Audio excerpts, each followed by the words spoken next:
What happens when you tell 25,000 women no? 1929, the British colonial government had a plan. Tax the women of southeastern Nigeria. The women had a different plan. Shut down the entire colonial system.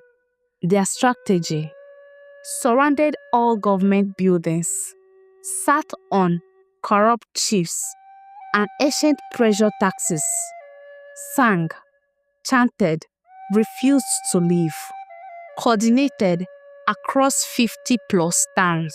For 4 weeks, no violence, just presence. British administrators sent urgent telegrams to London. The women have gone mad. We've lost control. December 16, 1929.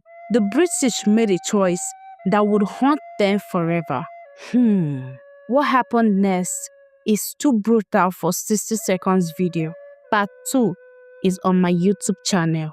17 minutes full story, nothing held back. About women's war. Don't miss it.